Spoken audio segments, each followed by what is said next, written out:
destruction, mga kapatid. Hallelujah. So, let's go in. Makabasa naman po natin yung mga verses na yan as we go through our passages, mga kapatid.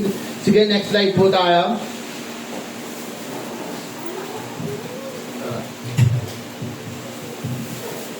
Amen. So, ang ating buhay Kristiyano, mga kapatid, ay tulad daw ng isang bonfire, no? Ang tao, mga kapatid, hindi natin kaya mabuhay ng mag-isa. That's why we have this, what we call fellowship. Mga kapatid, kaya sobrang halaga ng fellowship dahil no man is an island. No? And in this fire, we can be on fire for God. So tayo ay pwede maging apoy para sa ating Panginoon. Tayo ay magiging init.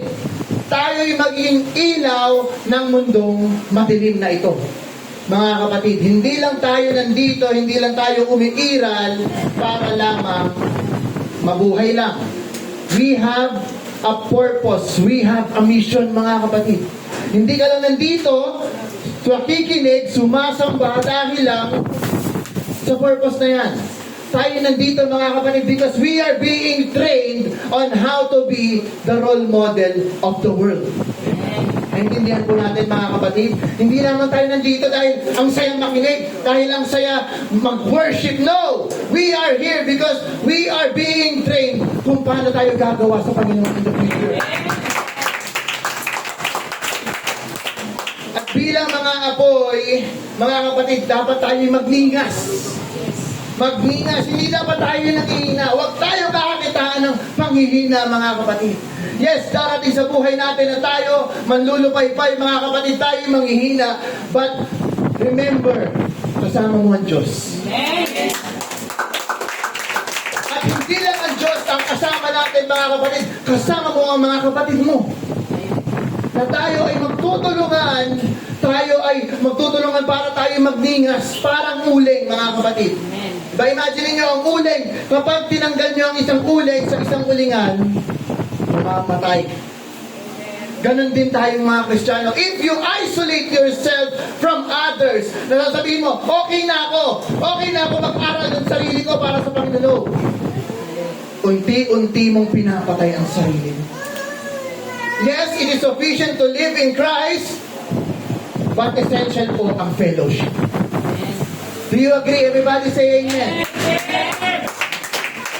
Hallelujah. Mga kapatid, tayo po ay binibigyan ng Panginoon ng wisdom, mga kapatid, na sa ating pong pagiging mga apoy, dapat lagi po natin aasahan ang ating Panginoon. We should have the desire to follow God, mga kapatid, na sundin lamang ang ating Panginoon Diyos. Amen? Na ang ibang mga bagay, isasantabi natin. At mapalad kayo, mga kapatid, dahil you have prioritized Jesus. Dahil nandito kayo, mga kapatid, marami daw mga iba, they choose na magpahinga na lang. Kasi Sunday is rest day. Yes, di ba? 5 araw na nga ako nagkatrabaho, Kuya Mix eh. Sabado nga, minsan nag-extend pa ako, may OT. But Sunday is my rest day. But they are forgetting that Jesus is the true rest. Amen. Amen. Siya ang tunay na pahinga, mga kapatid. Dito mo matatagpuan sa pili ng ating Diyos na totoong pahinga. Pagod ka na ba? Lumapit ka sa Diyos. Amen. Diba? Hindi yung lalapit kayo sa mga kung ano-ano mang bagay sa mundo. Pagod ka, ano gagawin mo? Mag-browse ka ng Facebook? Titingin-tingin ka ng Reels? Hindi po yun nakakatanggal ng stress. Amen. Ang totoong makakapagbigay sa atin ng totoong pahinga sa piling ng ating Diyos. Amen. Amen. Hindi nyo ba napapansin na kapag sa tuwing tayo naglilingkod sa ating Diyos, gumagaan yung pakiramdam natin? Amen. Totoo yun, mga kapatid. May kapangyarihan po ang ating serbisyo sa ating Panginoon. At ang lahat ng ginagawa natin para sa Panginoong Diyos, yun lang yung may bilang. Yun lang yung may halaga. Oo, nagtatrabaho kayo para mabuhay, nag-aaral kayo para matuto. But lahat ng yan, mga kapatid, ay baliwala kung hindi nyo uunahin ang ating Panginoong Diyos. Mga kapatid, let us rekindle the fire. Buhayin ang namamatay ng apoy. Because ngayong mga mga kapatid, yan po ang sakit ng mga Kristiyano. Ang panlalamig. Yes, sa tingin natin, oo, naglilingkod ako, oo, nagsisimba ako, but deep inside our hearts, unti-unti na pala tayong nanghihina. Unti-unti na pala tayong lumalayo sa Panginoon. Nawawala na yung prayer time, nawawala na yung Bible reading. Nawawala na yung devotion time. Yes, active sa church pag Sunday, but yung araw-araw na buhay, hindi nakikita ang pagiging Kristiyano. Niloloko nyo ang mga sarili nyo. Mga kapatid, gumising na tayo and let us keep the fire burning. Amen. Hallelujah. Napakabuti po ng ating Diyos dahil ito po mga kapatid, binigay sa akin mensahe ng ating Panginoon. Because He knows what this church needs. Mga kapatid, sa simpleng oras pa lang. Diba? Anong oras pa nag-i-start ng church? Just to remind everyone, 9:00. But sino po ang mga nandito before night? Mapalad kayo ng mga maaga mga kapatid. Dahil kayo ang unang makakatanggap ng blessing sa ating Panginoong Diyos. At yung mga late, mga kapatid, pasensya na. Di ko alam kung anong dahilan nyo. Sa inyo na lang yan ang ating Panginoon. But always keep in mind to put God first. Yes. Amen. Sa pagising nyo pa lang sa umaga, anong oras kayo gumising? Bakit dali? Ako pa mga kapatid, 3:00 ako gumising. Puwenta po ako galing conference last Saturday. Wala akong tulog buong araw. Natulog ako 8:00, nagising ako 3:00. Because I want to be in this place as early as possible. Because this place is a holy ground, mga kapatid. This place is God's place. Amen. Mga kapatid, lagi niyong bibigyang halaga ang lahat, lalo na kapag tungkol sa ating Panginoon. Huwag na huwag niyang kakalimutan, mga kapatid. Tuloy tayo sa ating topic, mga kapatid. So, what are the things that dampens our spiritual fire? Ano yung mga bagay na nagpapahina? Kasi dampen, ibig sabihin niya parang binabasa, binimisikan kayo ng pandilig. Diba? Kapag napapatay kayo ng siga, yan yung tubig, diba? So may mga bagay po pala na nakakapanghina para sa ating mga anak ng Diyos. So yan po yung dapat natin iwasan at pag-aralan, mga kapatid. Una, si Timothy, mga kapatid, he has struggled with ill health. Si Timothy po ay sinabi sa Bible, may sakit siya. Sabi sa 1 Timothy 5:23, no longer drink only water, but use a little wine for your stomach's sake, for your frequent infirmities. So meron po siyang nararamdaman sa katawan niya. So di natin alam, baka may acid din siya, no? Ay, sa tiyan, sinisikmura eh, baka may lactose intolerant din po si Timothy. Hindi natin alam kasi hindi naman binanggit. Pero mga kapatid, tayo, sa paglilingkod natin sa ating Panginoon Diyos, we are also being tested by illness. Amen? Minsan may mga nararamdaman tayo sa ating katawan. Minsan, umaatake pa, Sunday. Kung kailan ka na magsisimba, umaalboroto na yung tiyan. Teka lang, kailangan ko magbanyo. Mga kapatid, huwag tayo magpatalo sa karamdaman. Karamdaman lang yan, mga kapatid. Amen? At paano natin maiiwasan? Live a healthy life. Amen. Hindi naman po lagi kasalanan ng Diyos kung bakit tayo nagkakasakit. Madalas kasalanan po natin kung bakit tayo nagkakasakit. Bakit ba? Laging pwede. Laging nai-stress, kaka-cellphone. Alam niyo ba na nag-e-emit ng radiation ng cellphone? Bakit ang dami na ngayon ng kasalamin tulad ko?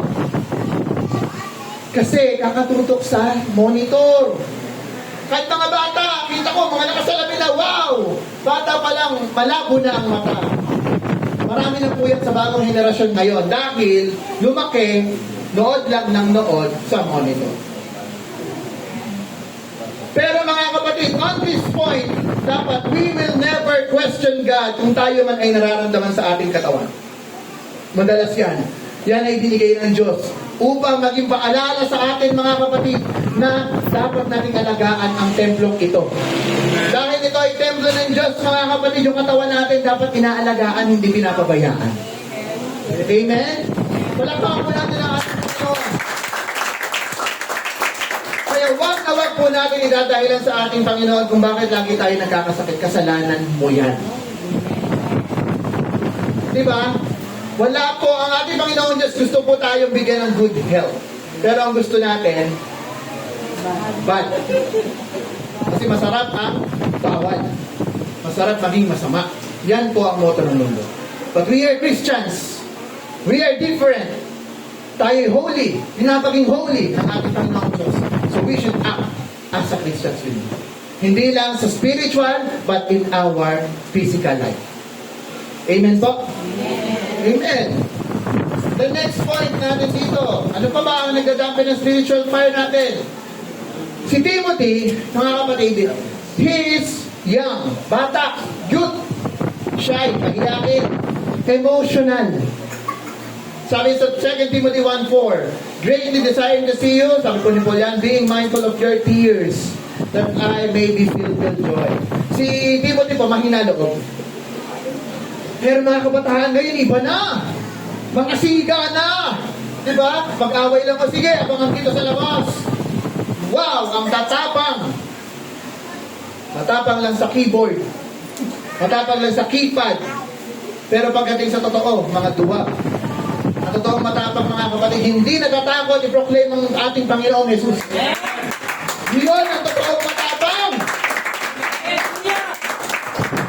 Kaya ba natin gawin yan mga kapatid? Na ipangalita ang ating Diyos sa buong Cavite muna. Mahirapin mo mundo eh. Cavite mo, buong Bacoor muna. Na ang church na ito ay lalago hindi lang sa San Nicolas. We will have more branches sa ibang lugar. Hallelujah! Amen! Tayo mga kapatid ay tinawag ng Diyos para magpalain. Yes, there is suffering, but there's also blessing. Amen. Diba? Hindi naman po laging suffering eh. Meron din pagpapala na inihanda ang ating Diyos to those who love Him. Diba sabi nga sa Romans 8:28 eh, all things work together for good, lahat mabuti. Walang masama, walang pangit sa ating Diyos. And dito mga kapatid, tulad ng ating panahon ngayon, ang mga Christians ngayon, may hina loob. Nawala na po yung espiritu ng evangelism. Mga kapatid, I remember, noong panahon pa ng 90s, ang isipag ng mga taong mag-door to door. Ngayon wala na kasi online na daw. Nasa na yung essence ng pagkakalat ng Word of God. Nawala na dahil sa technology mga kapatid. Yan ang dapat nating baguhin. The mindset ng katamaran. Amen. Diba? Alam nyo ba, yan ang weapon ni Satanas sa mga Kristiyano. At unti-unti niya tayong pinapatay sa mga teknolohiya. Yes, amen. Darating ang panahon, lahat ng tao will be dependent on technology. Hindi na tayo magiging dependent sa Diyos. Darating po yan mga kapatid. Na ang lahat ng bagay, iaasa mo na lang sa teknolohiya. Kailangan mo ng gamot? Ayan, no, padadala ka ng drone, no? Gamot. Hindi ka natatawag sa Diyos. Mga kapatid, let's be wise. For the end is near. Hindi naman sa nananakot kami mga kapatid, but you are seeing the signs. Malapit na ang pagbabalik ng ating Panginoon. And bago siya bumalik mga kapatid, let's make sure that our flame is burning. Amen. Blazing. Mga kapatid. Huwag yung hayaan na yung pananampalataya nyo ay unti-unting mandupaypay at mamatay. Alalahanin nyo yung 10 virgins, mga kapatid. Alalahanin nyo yung kwento na yun. Na pinaghahanda sila ng master ng oil. Anong ginawa ng 5? Nag-prepare ng oil, naghanda. Yung 5, nagliwaliw lang, nagala-gala siguro sa mall, nanood-nood ng sine, ng Facebook lang, ng ML lang. Ay, masarap kasi. Hindi ba naman darating si Lord? Dumating yung ng Panginoon. Dumating ang gabi. Pupuntahan nila ang kanilang master. Yung naghanda, may sapat na langis para sa kanilang lampara para makapunta dun sa daong pupuntahan nila para sa kanilang Panginoon. Yung mga hindi naghanda, kalagitnaan pa lang wala ng langis. Umiiyak sila sa mga 5 na nagpapatuloy. Tulungan nyo kami!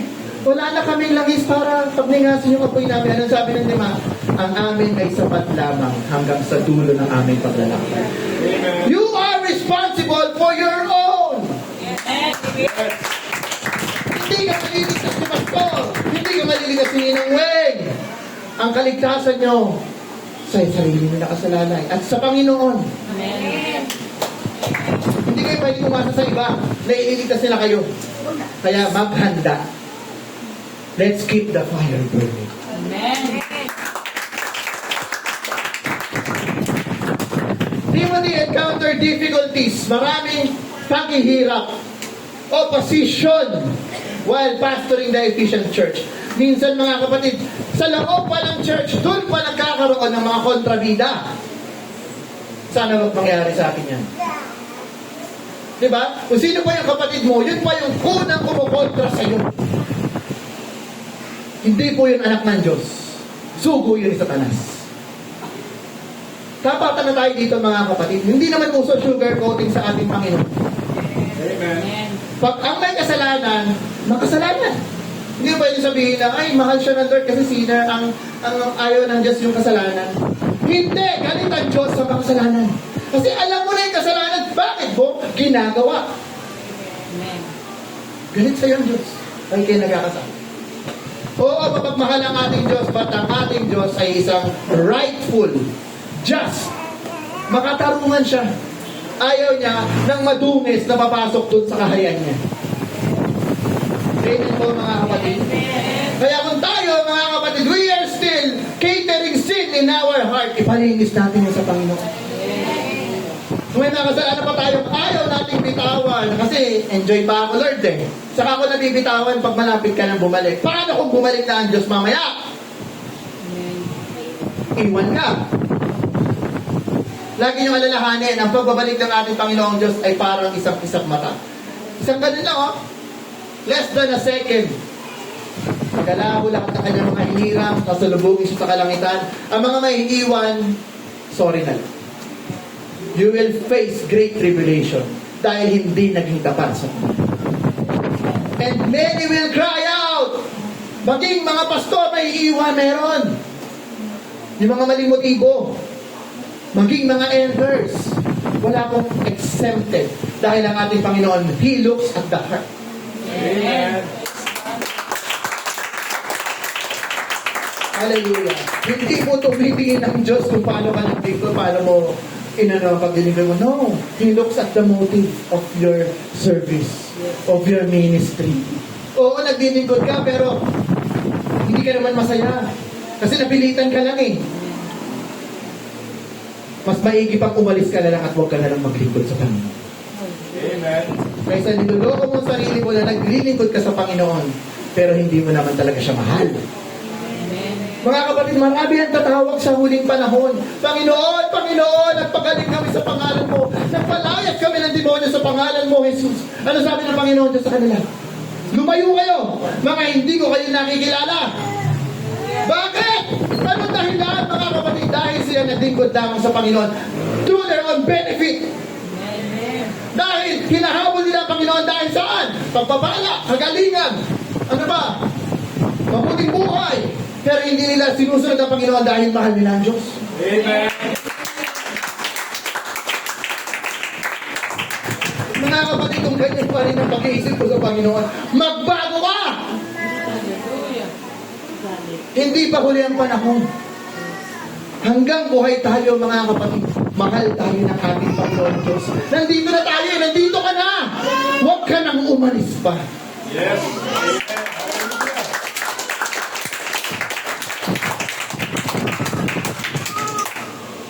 Hallelujah, napakabuti ng ating Panginoon na kahit may mga conflicts sa church, kinaya ni Timothy. No? Kasi si Timothy bata, maraming kumukontra sa kanya mga elders sa church. Pero sabi ni Paul, pakatatag ka.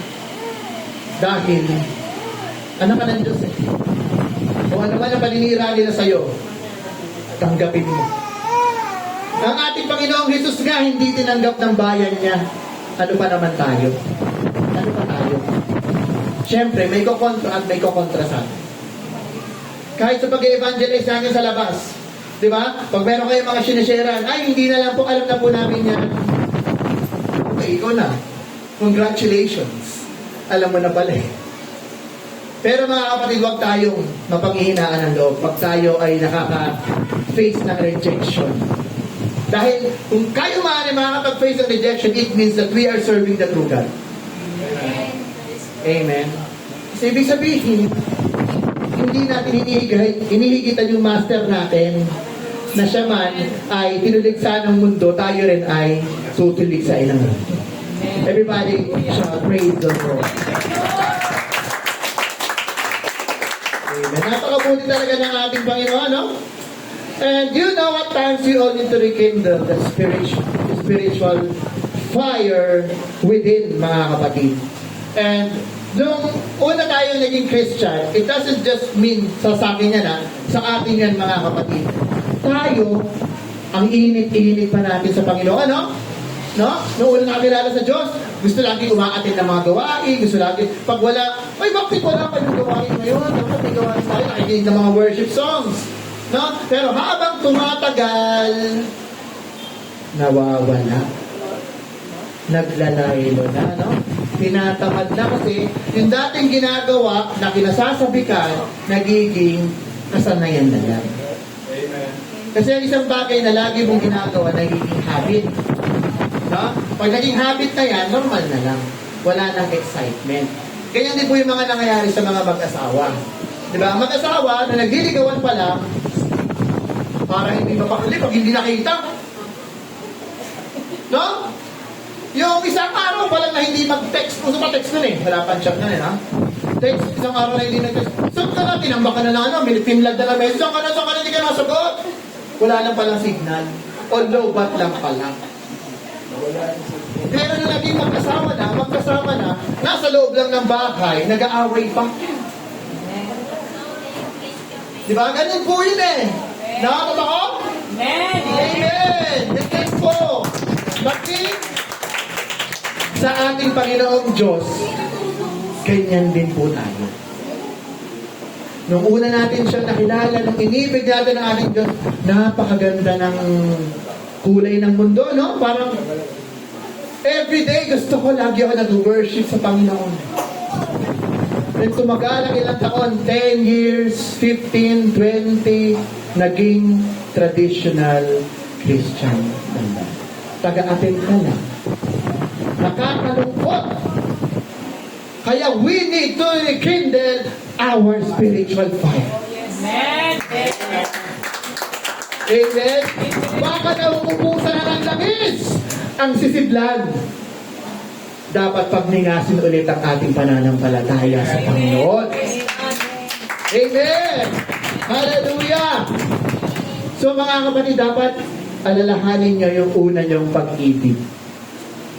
At kapag naalala nyo yung una nyong pag-ibig sa ating Diyos, i-share nyo sa iba na alam nyo ba, nung una ko nakilala si Lord, nung bago ko siya makilala, ang gulo-gulo ng buhay ko. Nung nakilala ko siya, mas gulo.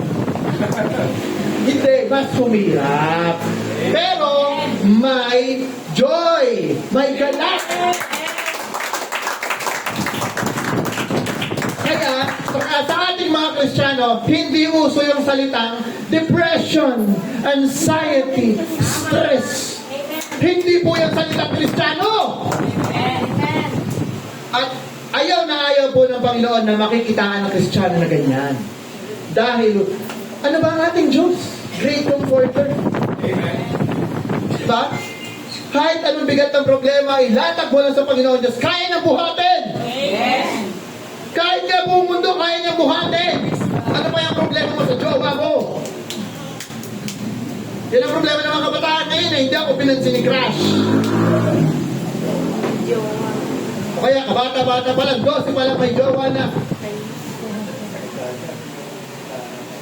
Amen na mga kabataan? Amen. O, ba't kayo amen? So, meron ka. Then, joke lang. So, ano po yung gagawin mga kapatid? Study first nga daw. Study first. Build yourself.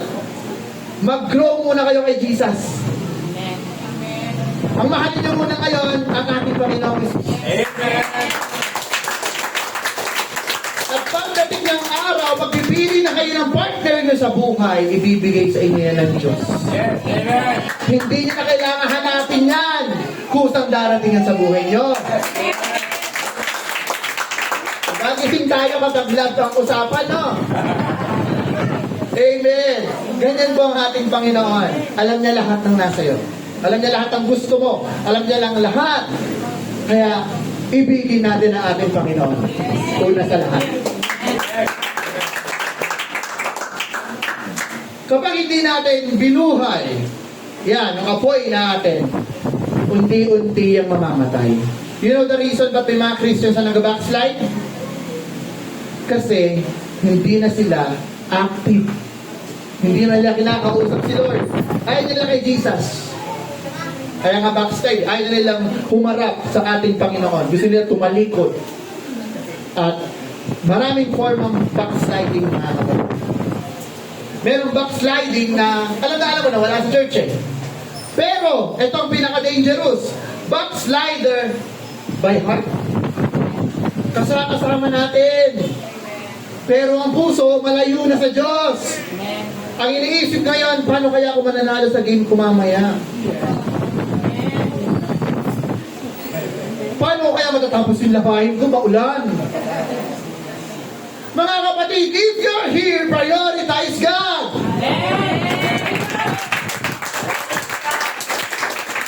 At hindi lang dito, kahit sa anong oras ng buhay natin, unagin natin ang ating Diyos. Because He has a promise to seek ye first the kingdom of God and all these things shall be added unto you. Gusto nyo na magkabala? Gusto nyo? Ayaw na. Gustuhin nyo. Kasi ang ating Panginoon, He offers it to those who are worthy. Bakit kayo hindi pinagpapahala? Bakit hindi mo pa kaya hawakan? Ganun po yun. Alam ng Diyos ang kapasidad ng bawat isa sa atin. Kung ang kaya ng bulsa mo ay piso, bibigay sa'yo ng Diyos, piso. Alam bigyan ka ng 10, hindi nga kasya eh. Kung ang kaya mo na ay 1,000, bibigay sa'yo ng Diyos, 1,000. Diba? Ganun po yun. So mga kapatid, hilingin naman po natin sa Panginoon. Kaya nga sabi nga ng ating Panginoon is nung nagdasal siya sa Diyos, give us this day our daily bread. Kung ano yung sapat na.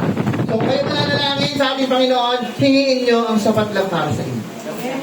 Dahil naniniwala ako mga kapatid, kung hiningi nyo ang sapat, ibibigay niya sa inyo ay sobra pa sa mga kailangan nyo.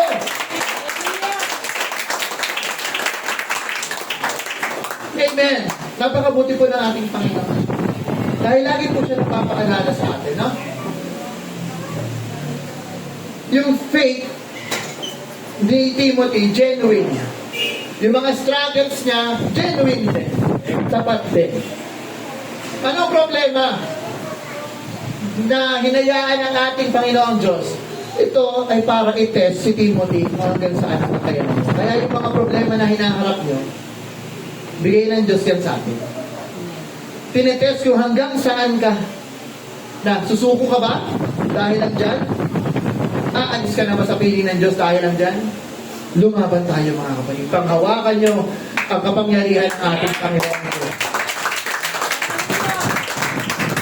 At anong maganda doon mga kapatid? Nandyan ang yung mga brethren. Kapatid, sa Panginoon, nandyan si Pastor, nandyan ang mga teachers nyo na pwede nyo lapitan for help.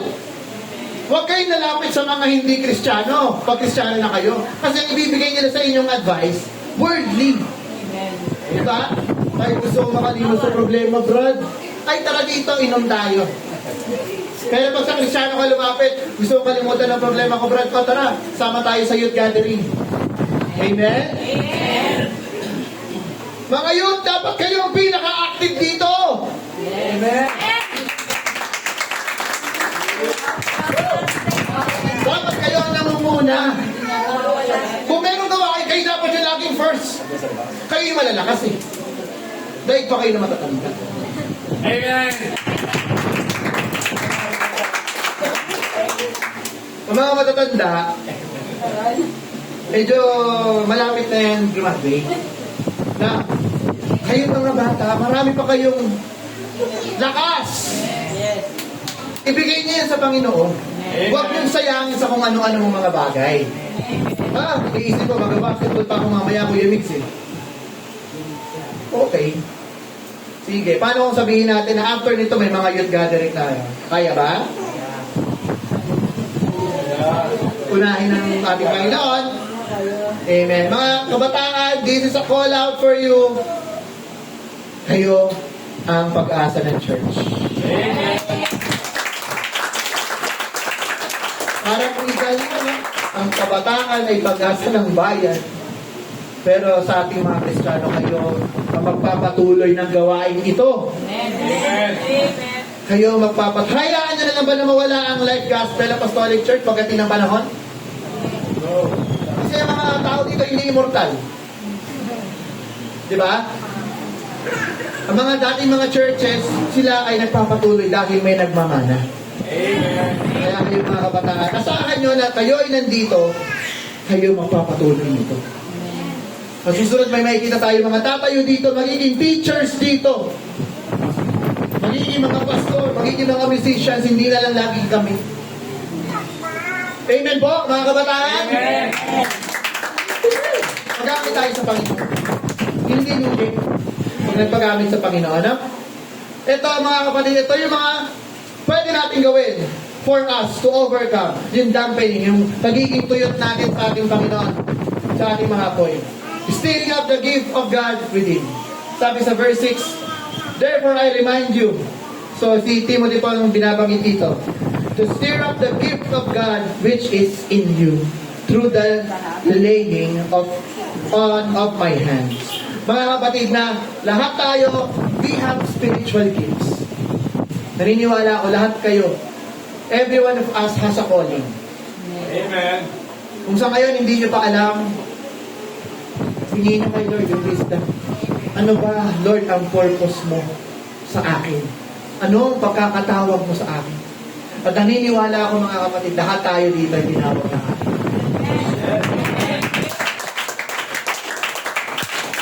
Di ba yun? Pastors, apostles, teachers, evangelists, di ba? Preachers, marami. Yung fivefold ministries, ayun, main lang po iyon. Marami mo kung tinawag ang ating Panginoong Diyos. Kahit cleaners, part ka pa rin ng kingdom of God. Kaya, pag na-assign kayo as cleaners, gampanan nyo ng mabuti ang paglilinis. Yes. Amen. Kasi diba sabi nga po, in everything that we do it for the glory of God. Whether we eat or drink. Kahit sa paghinga natin glory to God. Hingi naman ako. Hinga nga tayo. Sarap, no? Regalo ng Diyos sa atin yan. Hindi nyo binabayaran yung oxygen. Sa hospital, yung mga nahihirapan huminga, bumibili ng oxygen. Mayaman nga sila. Tayo, mapalad tayo. Anak tayo ng Diyos. Lahat libre. Tatapat tayo sa Panginoon. Stirring up, mga kapatid. Steer. Ibig sabihin, halu-haluin. Gamitin. May talent ka, gamitin mo. Huwag mo hayaang matulog lang yan. Marunong ka magturo, gamitin mo. Paghamit ka. Marunong ka mag-drawing, mag-drawing ka ng mga illustration para sa Panginoon. Hindi mag-drawing ka naman kung ano-ano. Marunong ka tumula, gawa ng tula para sa Diyos. Diba lahat ng bagay na ginagawa natin sa Diyos, yun lang, diba may value? Gamitin natin yan mga kapatid. And dapat, we should always be encouraged na maglingkod sa ating Panginoon. Kapag kayo inassign, ma-excite kayo, huwag yung tanggihan. Na, ay, ako yung magiging offering prayer. Ako magiging, ay, saka na lang po ako. Nahihiya pa po ako. Maging proud kayo kasi pinapili kayo. Ibig sabihin, yung mga leader nyo, confident sa inyo na you can do it. Kapag naging confident ang leader nyo, mas confident ang Diyos na kaya nyo yan. Amen po? Kaya, hindi po gusto yung mahihain dito. ba? Gusto na ating Panginoon Diyos, lahat ng mga Kristiyano, friendly. Lahat ng mga Kristiyano, panangiti. Ayaw nyo ng mga Kristiyanong pangit. Mas alam niya ang pangit, yung mga nakasibango.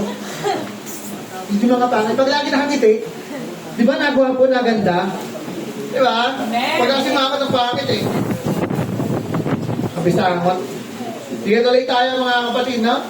Ang Greek word for stir or kindle is anasopreo. Ang ibig sabihin nito is to keep the fire alive. Na dapat lagi po natin na pananatilihin na buhay yung apoy, no? Paano ba natin panatili yung apoy natin bilang Christians? Marami. Magbasa ng Word of God, mag-pray, mag-fasting pa nga. May nag-fasting pa ba dito? Parang wala na. Dapat po tayo mag-fasting, mga kapatid. Alam niyo kung bakit? Anong benefits ng fasting?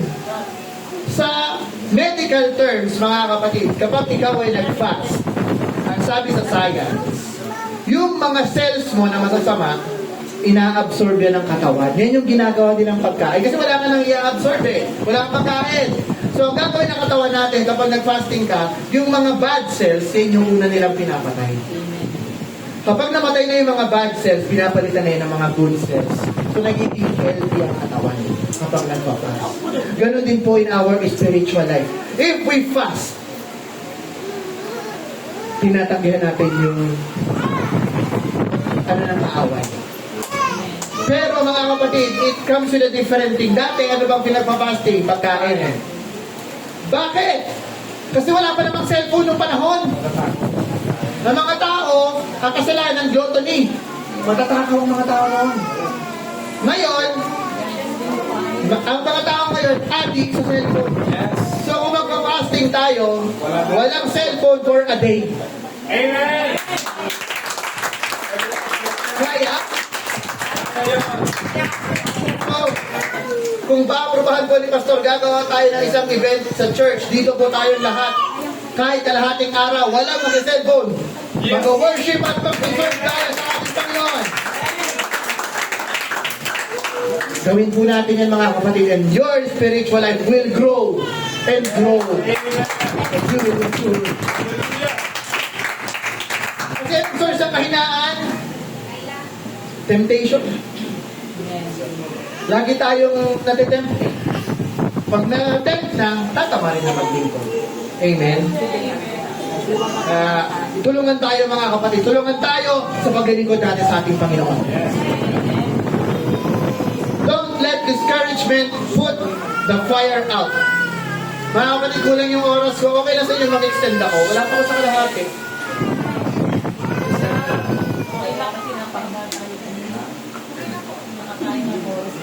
Okay lang? O hindi? O wag na lang. Okay, 15 minutes. Sige, madaliin natin. Don't let business of the life put the fire out. Check niyan mga kapatid ha. Ay yung mga cause eh. Discouragements, busyness, unforgiveness, yung mga hindi marunong magpatawad. Kasalanan yun! Amen. Akala mo perfecto ka na, may nagkasala sa'yo, ayaw mo patawarin, makasalanan ka. Akala mo, hindi ka nagkakasala sa ginagawa mo, nagkakasala kang lubos. Dahil ang hindi pagpapatawad ay pride. Ibig sabihin, mas magaling ka pa sa Diyos. Kasi ang Diyos, pinatawad ka. Kaya mga kapatid, magtuto tayo magpatawad kahit dun sa tao na karumal-dumal. Sa mga hindi deserving, dapat di ba kayo minamahal natin? Di ba hindi deserving mahalin? Sila dapat yung minamahal natin. Amen? Bitterness. Ayan, bitterness. Marami yan eh, mga ampalaya. No? Dapat hindi po yan maging dahilan para tayo mapanghinaan ng loob. Sa ating Panginoon. Ano pa? Worldly desire. Yan ang pinaka-common sa lahat.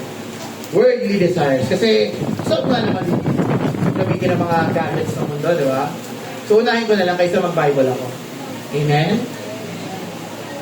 Number 2, considering God's resources. Sabi sa 7, for God has not given us a spirit of fear, but the power and of love of a sound mind. Mga kapatid, sa ibang salin, hindi tayo ginagawang duwag ng ating Panginoon Diyos. Tayo ay mga matatapang. Hindi po tayo natatakot kung ano man threat ang ibigay sa atin ng mundo. Paano pag sinabi ng gobyerno namin, ang sasamba sa Diyos, papatayin? Maglilingkod pa ba tayo? Sagot, mga kapatid, amen?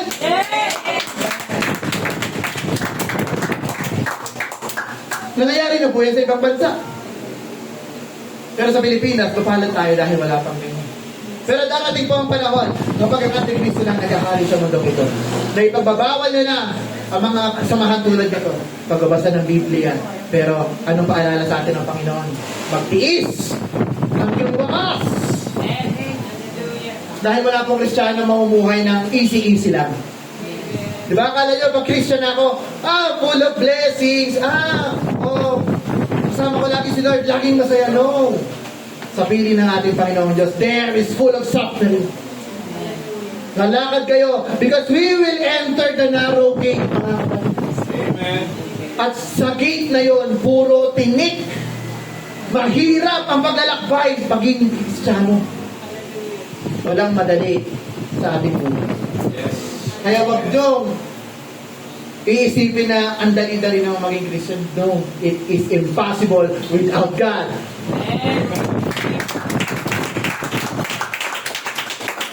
Amen. So, if you lack confidence, if you lack strength, if you lack at kung talagang kulang pa din, hindi kayo sa mga kapatid nyo. Hindi kayo advice. Pastor, paano po ba ako magiging isang effective na Christian? Paano po ba ako magiging effective na teacher? Paano po ba ako maging ganito? Because, matututo tayo ng mga bagay-bagay sa ibang tao din. Ha? Number 3, accepting the negative aspects of the gospel. Therefore, do not be ashamed of the testimony of our Lord, nor of me his prisoner, but share with me the sufferings of the gospel according to the power of God. Mga kapatid, kapag tayo nag-share ng Word of God, there's always rejection. Amen. Marami nagsasabi na, hindi na namin kailangan yan, okay na kami. But, sabi ng Panginoon Diyos, do not be ashamed, sabi ni Paul kay Timothy, do not be ashamed of the gospel. So, dapat tayo din. Huwag niyo ikakahiya ang salita ng Diyos. Amen. Lagi niyo yung i-share, kahit kanino. Kahit sa simpleng tao, kahit sa mga tindero, i-share yung kabutihan ng Diyos. Gawin natin yun. Pag ginawa natin yan, mga kapatid, in less than a year, doble na tayo.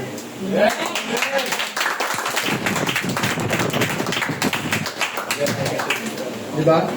Example, kausapin niyo yung mga tindera, yung mga nasa bakery. Alam niyo ba na mabuti ang Diyos?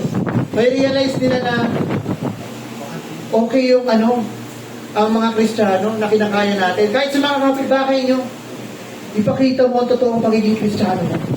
Huwag niyong awayin yung kapitbahay nyo. Kaibiganin nyo. Share nyo. Diba? Kasi madalas, ang mga community, nire-reject kasi tayo mga Christian eh.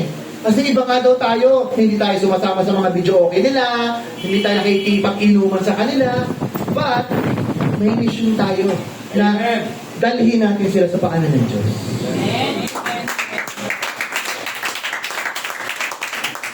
Do not be ashamed! Do not be ashamed. Diba, ano yung sa 2? Bibigyan tayo ng lakas ng Diyos. Sa pangatlo, hindi natin ikakahiya ang ating Panginoong Diyos. Napakabuti ng ating Panginoon. Grabe po ang binibigay sa atin ng ating Panginoon. No? And ang ating Panginoon Diyos, ang gospel is the message of God sa kanyang mga anak. How He loves His children. Hindi natin alam, malay nyo, kapitbahay nyo, anak ng Diyos. Ayaw nilang sharean. Diba? Kasi madalas ganun po eh. Hihintayin mo na lang. Kami gagamitin naman ng Diyos na iba para dyan. Ikaw pala ang hinaantay ng Diyos na gumawa para sa kanila. Mga kapatid, huwag kayong mahiya. Maging matapang kayo kasama natin ng Diyos. Number 4, remembering God's call upon our lives. Sabi sa 9 and 10. Who has saved us and called us with a holy calling, not according to our works, Tayo tinawag at niligtas ng ating Diyos hindi sa pamamagitan ng buhay natin. Tayo tinawag niya dahil sa kanyang pagpili, sa pagtawag, holy calling, but according to His own purpose. Dahil sa kanya. And grace that was given to us in Christ Jesus before time began. But has now been revealed by the appearing of Savior Jesus Christ, who has abolished death and brought life and immortality to light through the gospel. God has saved us through the Lord Jesus Christ, but also called us, ano sabi dito? To a holy calling according to God's purpose and grace. Hindi po natatapos ang ating buhay Kristiyano sa pagliligtas lang ng Panginoon. Dapat gumawa ka para sa Panginoon Diyos. Paglilingkod ka tayo. Hindi sapat na ina-acknowledge mo lang siya as your Savior. You need to acknowledge God as your Lord, Master. Diba? Hindi mo Genie, ang ating Panginoong Diyos, na kapag mananalangin ka, Lord, pagpalain mo ako, Lord, tulungan mo ako, Lord, iligtas mo ako. Hindi po pahilingan, hindi wishing well ang ating Diyos. Hanggang sa maaari, ikaw ang dapat laging nagbibigay sa Panginoon dahil ibinigay niya na ang lahat sa iyo. Amen, mga kapatid. So, alalahanin natin yung pagkakatawag natin ayon sa pagkakadesign sa iyo ng ating Diyos. And let us run the race, looking to Jesus, the author and finisher of our faith. Lagi mo lang ituon yung focus mo sa ating Diyos. Huwag kang lilingon-lingon pa. Alam niyo ba kung bakit napahamak ang asawa ni Job, ni Lot? Kasi lumingon. Sabi ng anghel sa kanila, tumakas na kayo sa Sodom at Gomorrah dahil yan ay gugunawin ng ating Panginoong Diyos. Sumunod! Lumayas! Tumakbo! Pero may naisip yung asawa ni Lot. Namimiss ko yung buhay ko dati. Ang saya-saya. Walang problema. Ngayon, tinan mo ako, tumatakas ako ngayon. Sana sa akin, umuuna na lang meteorite doon sa Sodom at Gomorrah. Sabi niya, isang lingon lang, alalahanin ko lang yung past ko. Ano nangyari sa kanya? Naging haliging asin. Tayo mga Kristiyano, we are called not to look back kung ano man yung buhay natin. We are already a new creation. Huwag niya nang balikan yung dating yung mga pagkatao. Amen po mga kapatid. Dahil kung babalikan niya, ikakapahamak niya. Amen. Gusto niyo ba maging haliging asin tulad nung asawa ni Lot? Stuck na lang kayo doon, ha? Tapos, unti-unti kayo tatap kasi pampaalat. Number 5, realizing our Christian duty. Sabi sa 11 and 12, to which I was appointed a preacher and apostle, a teacher of the Gentiles, for the reason I also suffer these things. So tayo mga Kristiyano, we have a duty. Si Pastor, he has a duty to teach. And teaching is to make disciples. Tayo rin mga kapatid, we are also have this mission. Ano sabi ng ating Panginoon Diyos sa Matthew 28? Go ye and make disciples. Ano gagawin natin sa mga disciples? Teach them and baptize them in the name of Jesus. So mga kapatid, yun ang mission natin sa buhay bilang Christians. To disciple.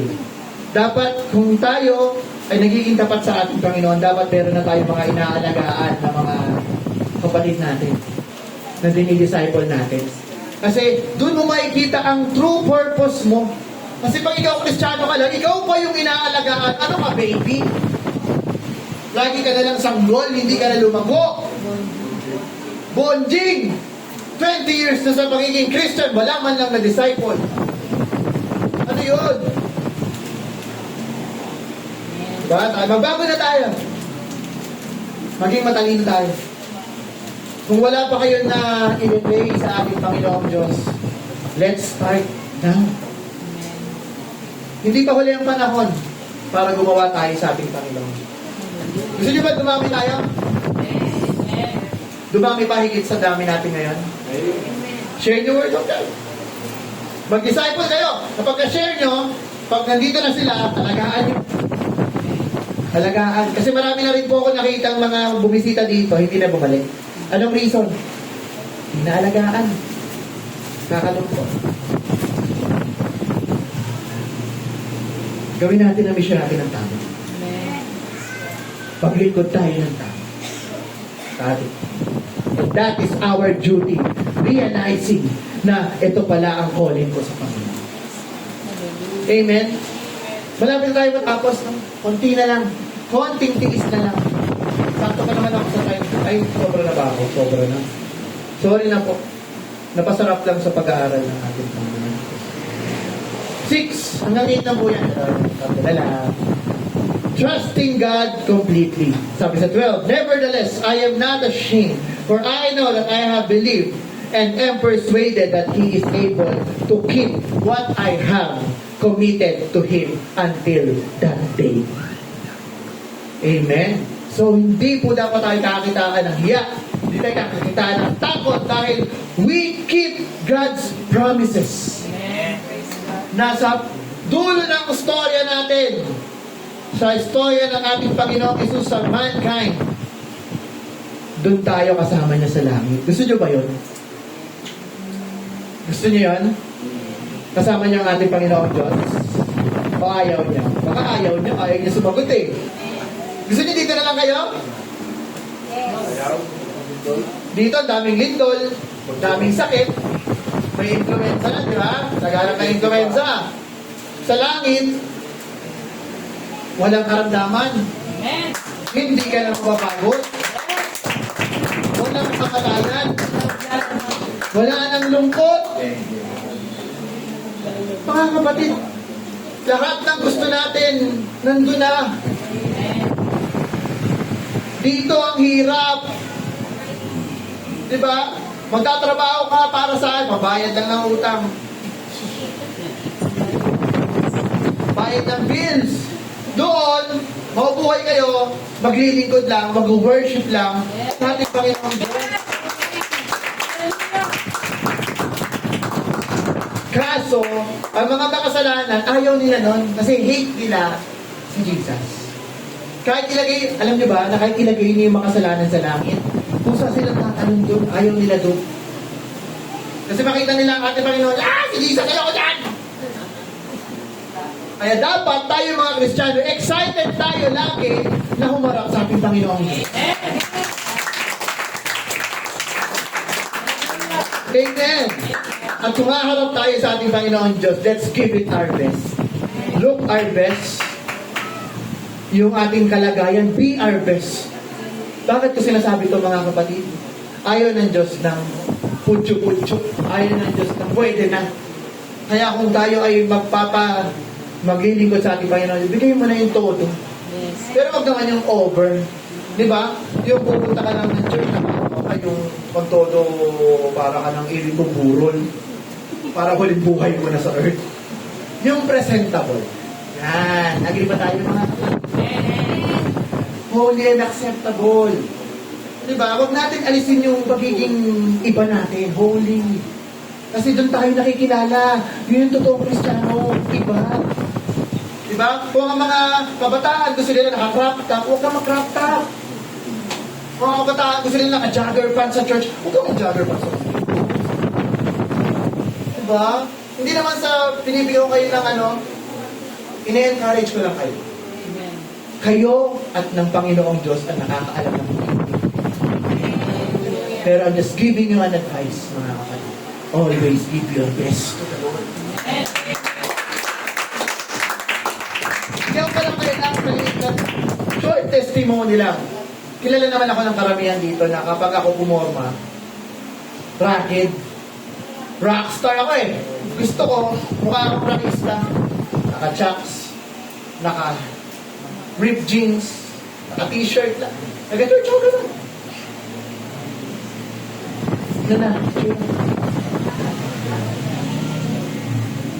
Just encouraging everyone lang, ha? Hindi ko kayo binibili. Just wanted you to show everyone na kung tayo naglilingkod sa ating Panginoon Diyos, pakita nyo ang best. Trust niyo ang ating Panginoon. Last two, holding on to God's Word. Lagi niyo bang hawakan ang salita ng Diyos? Dahil ang salita ng Diyos ay makapangyarihan. Nothing in this power dito sa mundong ito na ginawa dito ang makakatalo sa salita ng Diyos. Because you know why? Because the Word of God is Jesus Himself, and Jesus is the most powerful name above all names. Praise the Lord! Kapag natin ang ating Panginoon Diyos. Hallelujah! And one of the greatest inspirations in the passion of our fervor to God is His Word, which is Jesus Himself, mga kapatid. So, kapag ang ating spiritual fire ay nangihina, always go back sa salita ng ating Panginoong Diyos. Read the Word of God, and He will give you strength. He will give you joy. He will give you peace. He will give you comfort, because it is Jesus who gives everything. Hallelujah, mga kapatid. And the Word of God is living and powerful. Ito lang po yung salita na buhay at gumagawa. Amen. And then last point, mga kapatid, choosing godly friends. Dapat po, kung kayo ay magkakaroon ng mga kaibigan, piliin nyo yung mga anak ng Diyos. Kung may magiging best friend kayo, piliin nyo kapatid nyo sa kanan.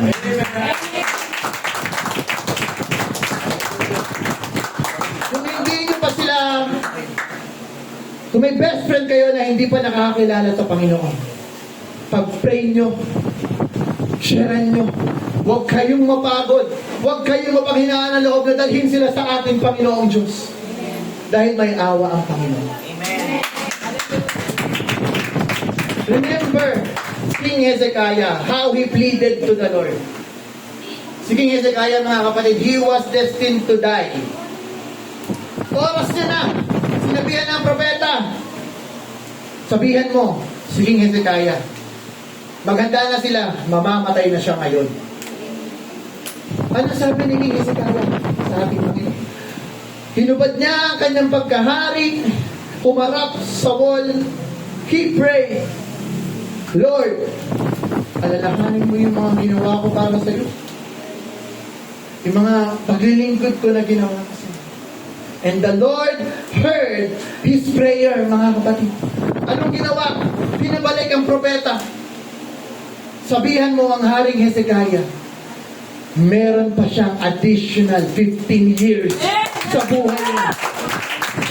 And that's the power of being a child of God.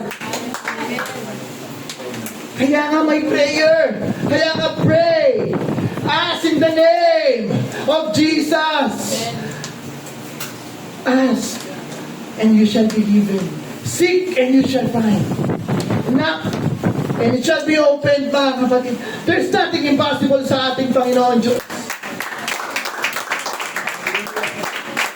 Mga kapatid, huwag niyo pamalitin ang kapangyarihan ng ating Panginoon na yes, oo, I am destined, ganito na lang ang buhay ko, ito na lang yung plano ng Diyos sa akin. You can plead to the Lord, Lord Jesus, pangawa ka sa akin, Panginoon. Wala namang imposible sa ating Panginoon. May imposible ba sa Diyos? Wala! Kahit ano kaya niya. Kung ano na nalaman natin na akala natin imposible sa Diyos, posible sa Kanya.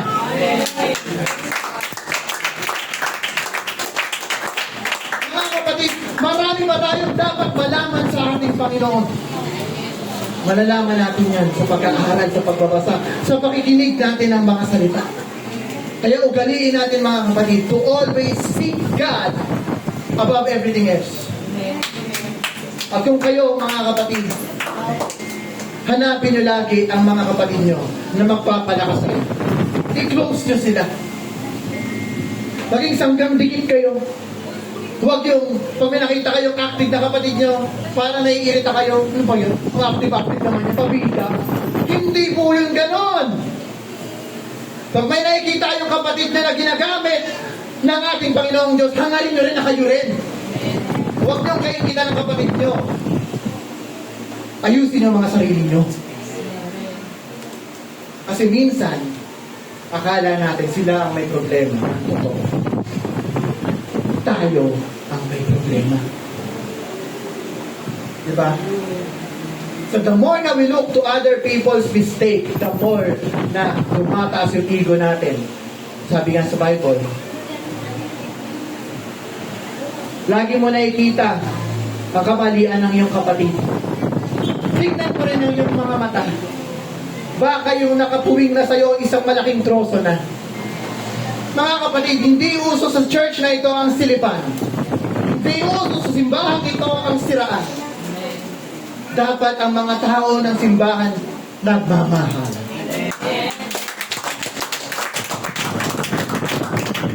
Love one another as you love yourself.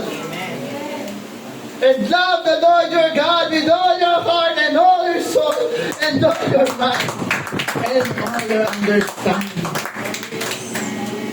Mga kapatid, ganun lang ang pagiging Kristiyano. The root of it is love because God is love. Mga kapatid.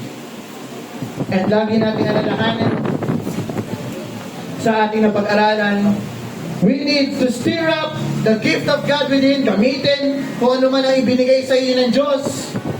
Consider God's resources, gamitin nyo ang mga ibinigay ng ating Panginoon na pwede nyo gamitin para sa ating Panginoon. Accept the negative aspects, maging matapang.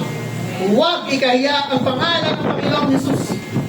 Kung you will proclaim God, huwag nyo sabihin na, thank you kay God, thank you kay Papa G, thank you kay Lord.